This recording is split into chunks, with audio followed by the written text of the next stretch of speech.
Hey guys, welcome back to the channel, best place for long-term stock investors. Today, I'm going to be talking about the drastic actions that the US has taken against China with regards to the semiconductor industry. Huge news, and I'll share with you my final thoughts on it as well.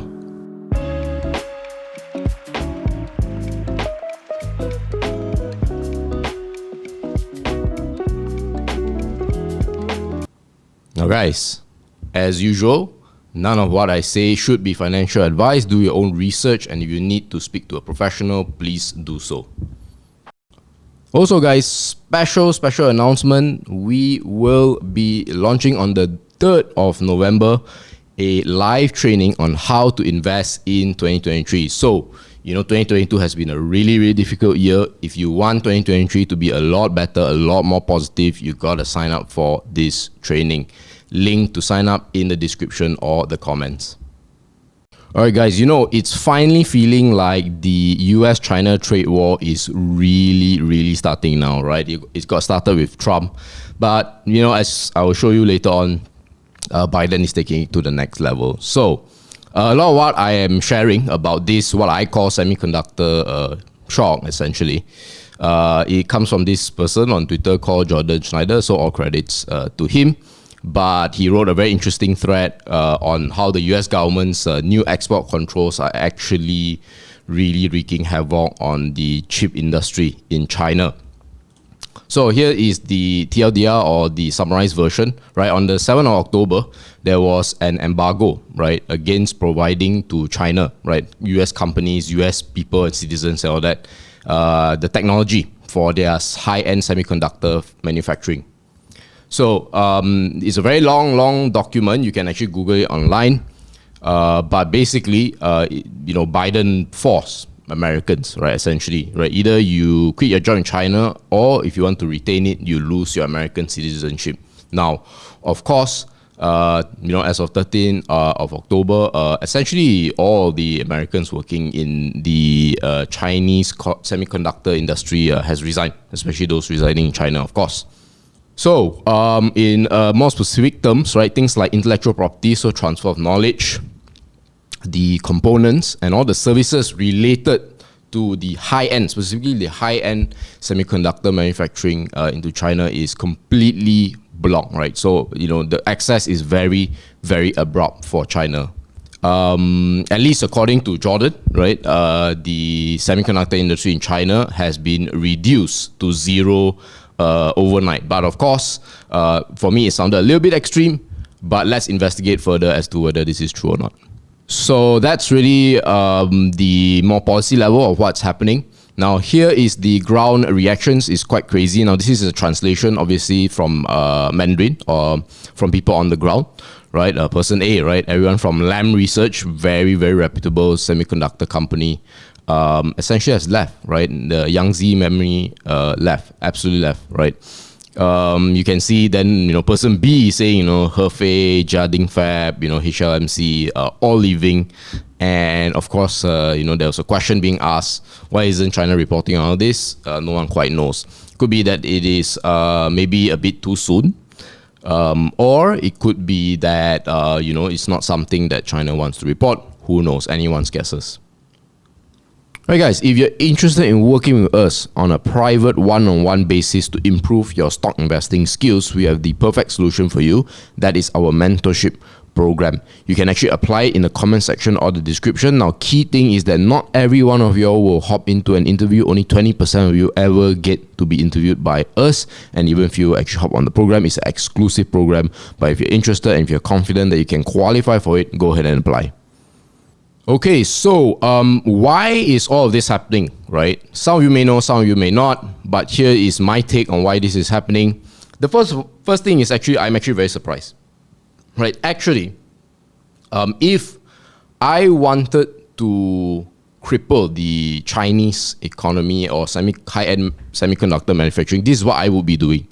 However, I'm surprised because I think that America never had the guts to do this. Last time, during the Trump administration, in order to supply equipment and services and all that to China as a US company, you needed to apply for a license.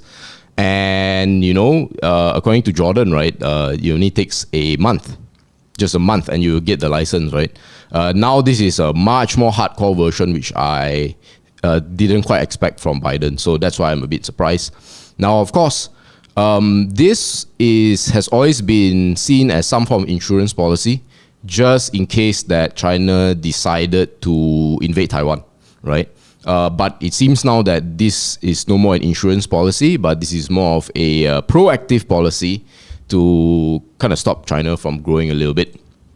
So, of course, AI and supercomputers are getting big, and, the US wants to maintain their lead over China and, quite frankly, any other country in the world. So that's why they're doing a lot of this.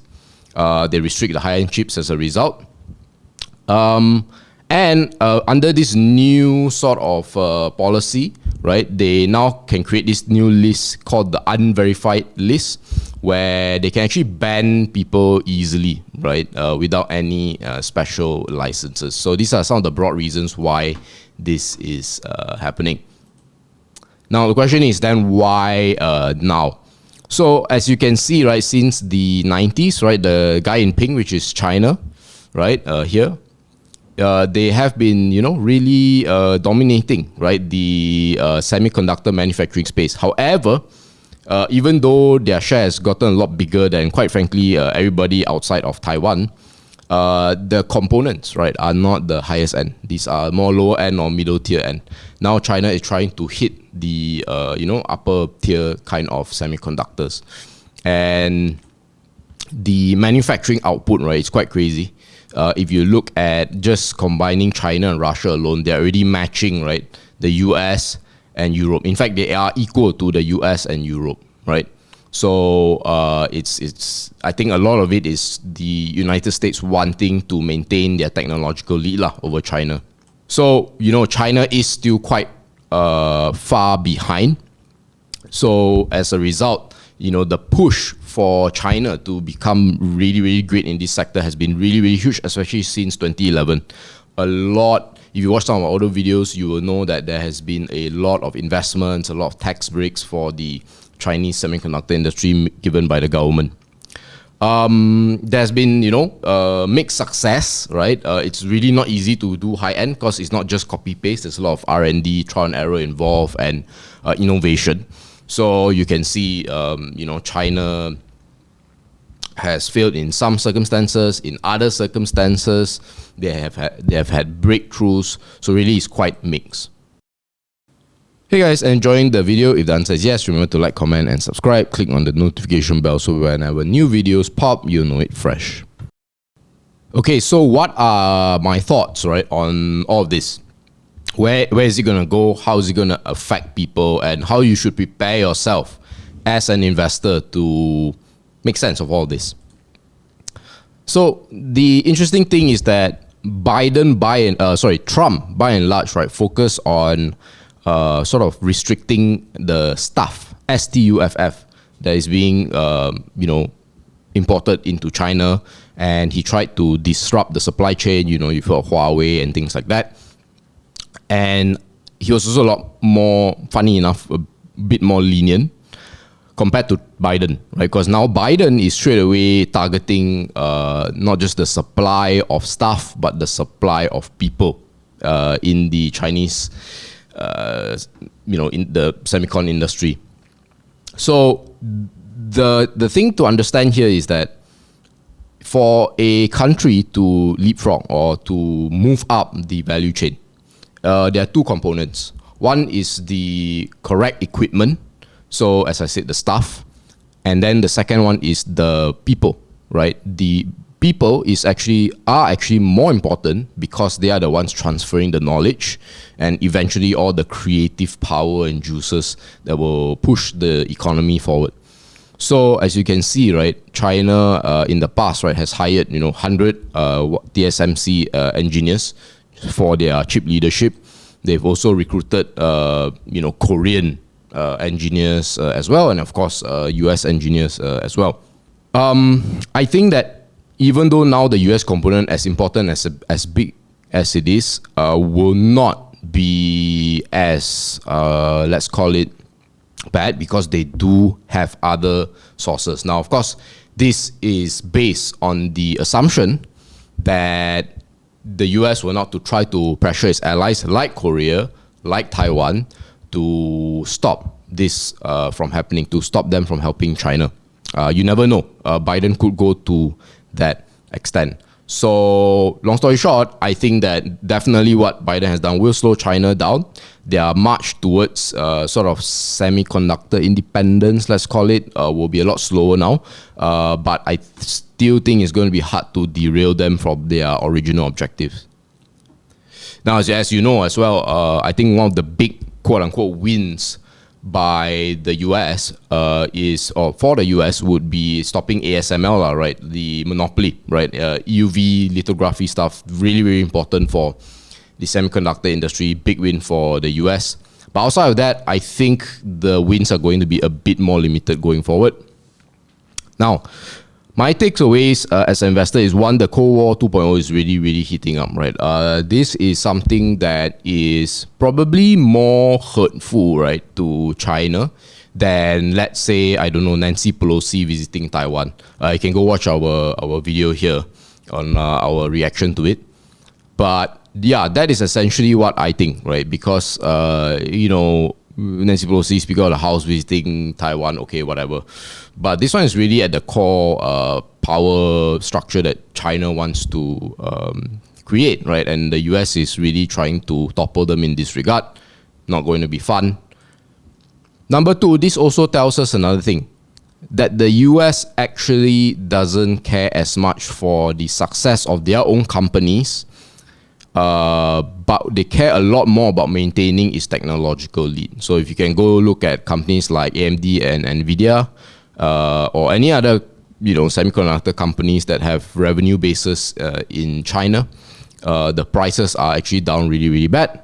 So that is something we need to expect of the American government going forward. And this is also true even if Biden does not get re-elected, because one thing you have to understand about the US policy making as well is that the president does not have that much power, right? You have the administration and the bureaucracy, right, that supports the administration. Typically, those are the guys, the people you don't see, who are actually making all the big moves. As I, just leading on to my earlier point, China will still will be facing challenges. It's going to be really, really difficult because this is, think of it as like the final boss for China. But they probably have it in them to be robust, to be able to push through all of this. The question is, when they do push through and start manufacturing high-end semiconductors, will they be able to catch up? Or rather, will they be able to be still as competitive when they reach that period compared to TSMC or Korea or whoever? That remains to be seen. But I wouldn't count China out yet just because of this. But definitely it is a big blow to China. I show this chart here because it actually shows, right, even today, right, I know it's very tiny, but down here, the machines per capita in China is really equal to the US already. So they are, again, to just highlight my point about robustness, right, it is what it is. So, of course, as an investor, if you plan to own companies that historically supply equipment or generate revenue from China, time to be a lot more worried, because if it's like 20, 30, 40% of their sales, expect the valuations and the stock price of this to either go down further or to stay depressed. And last bit, I do think that ASEAN is going to benefit. I think this is an old story, but it's worth repeating. ASEAN is a country that is not as big as China, but it's still 600, closing into 700 million. And their growing population, unlike China, they are cheaper than China. Some would say, especially in countries like Vietnam, they are a lot more hardworking than China. The Chinese, because they are, I think, a little bit behind in terms of their development. And then you also have countries like Malaysia and Singapore who have populations that have good command of English, so they can actually set up bases here and things like that. So we are in a position to maybe not match some of the things that typically other big companies will rely on China on, but we can, cover up maybe 70-80% of what China used to do, and that's good enough for us. It may not be good enough for the US companies or their allies, but it's definitely good enough for us. So I hope you enjoyed this video. Let me know if you agree or disagree with my thoughts on this matter, or maybe certain things that I miss out. Always love to hear them in the comments, and I'm looking forward to seeing you in the next video.